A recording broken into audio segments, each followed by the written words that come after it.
और रिश्ते निभाने के लिए जैसा हमने कहा उदारता और सहनशीलता चाहिए। उदाहरण के लिए आपसे रिश्ते में हमारा घनिष्ठ रिश्ता रहा, घनिष्ठ संपर्क में रहे, बहुत दिनों तक रहे, वर्षों तक रहे, अब फिर वो आपके पास से चला गया, आप क्या करेंगे?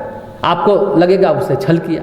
एक बात और ध्यान से समझिए, दरअसल वो स्वार्थ नहीं है, छल नहीं है। जो व्यक्ति है वैसा ही आचरण करता है, जैसा व्यक्ति रहता है वैसा ही आचरण करता है। हर व्यक्ति की अपनी अपनी संरचना होती है, वो अपनी संरचना के इर्द गिर्द ही घूमेगा। कुछ दिन, महीने, साल में जैसा है वो वैसा दिखने लगता है। अब देखिए, ओपी नैयर और आशा भोसले 15 साल तक साथ रहे, हर तरह के रिश्ते निभाए। इसका क्या प्रभाव हुआ? लता मंगेशकर से ओपी नैयर ने कभी गाना नहीं गवाया, आशा भोसले को बढ़ाया। आशा भोसले अपना आधिपत्य चाहती थी, रिश्ते में स्वार्थ, अहंकार था। एक समय ऐसा आया कि एक फिल्म फेयर ट्रॉफी मिली, उसको रास्ते में ओपी नैयर ने पटक मारी और बोले यही हमारे और आशा के रिश्ते का अंत है। और अगर हम लता जी की बात करें, लता जी की महानता ये नहीं कि उन्होंने कितने गाने गाए, कितने सुरीले गाने गाए, कितने मीठे गाने गाए। महानता ये है कि जब माँ के मरने के बाद 8-9 साल की उम्र में सभी भाई बहनों को माँ की तरह पाला, रिश्ता निभाया, परिवार का दायित्व निभाया।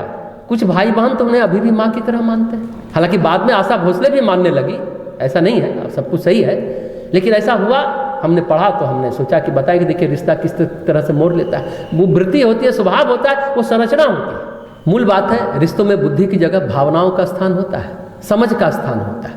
अब डेनियल गोलमैन ने किताब लिखी, वो भी हार्वर्ड के ही हैं, मनोवैज्ञानिक हैं। उन्होंने लिखा इमोशनल इंटेलिजेंस।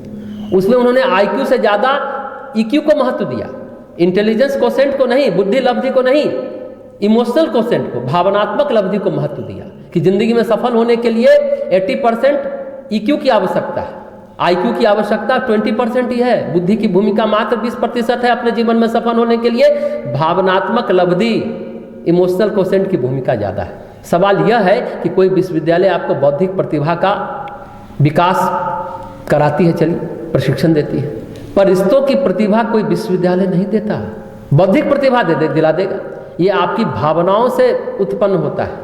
अब कलाम साहब को लीजिए, DRDO के चेयरमैन रहे, मिसाइल मैन रहे, पोखरण विस्फोट के हेड रहे, प्रधानमंत्री के रक्षा सलाहकार रहे, मंत्री पद का दर्जा होता है।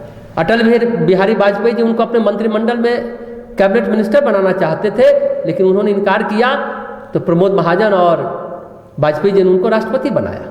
बताइए, एक तमिलनाडु के साधारण मछुआरे परिवार के थे APJ अब्दुल कलाम साहब, अपने बड़े भाई भतीजा सभी से प्रेम से मिलते थे, राष्ट्रपति के रूप में नहीं, सिर्फ APJ कलाम के रूप में मिलते थे। राष्ट्रपति भवन कैसा होता है, सभी रिश्तेदार एक बार देखना चाहते थे। अरुण तिवारी जो उन्होंने उनकी जीवनी लिखी है, वो बताते हैं कि सबको बुलाया, दिखाया, ठहराया, खिलाया, पिलाया। प्रोटोकॉल के अनुसार वो सभी राष्ट्रपति के मेहमान हैं और उनका खर्चा व्यक्तिगत रूप से नहीं देना पड़ता है, पर कलाम साहब ने पूरा खर्चा अपने सैलरी से दिया, अपने वेतन से दिया। और उसके बाद रिश्तेदारों को कहा, राष्ट्रपति भवन देख लिया, दूसरी बार आना तो होटल में रुकना, धर्मशाला में रुकना, हम तुमसे मिलने आ जाएंगे या तुम मिलने आ जाना।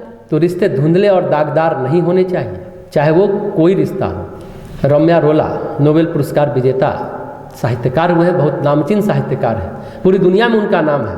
लेकिन जानते हैं वो बीमार रहते थे, सर्दी की बीमारी थी, एलर्जी की बीमारी थी, सांस फूलती थी, कभी कभी लगता था कि दम अटक जाएगा। जानते हैं उनकी बहन थी, बहन ने शादी नहीं की, भाई की देखभाल के लिए शादी नहीं की। रिश्ता ऐसा भी होता है, ऐसे अद्भुत रिश्ते भी होते हैं, आज कहाँ दिखते हैं।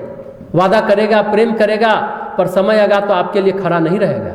कोई तर्क ढूंढ लेगा, अपनी परेशानी का हवाला देगा, कई तरह के तर्क प्रस्तुत करेगा, हमें ऐसा क्यों करना पड़ा।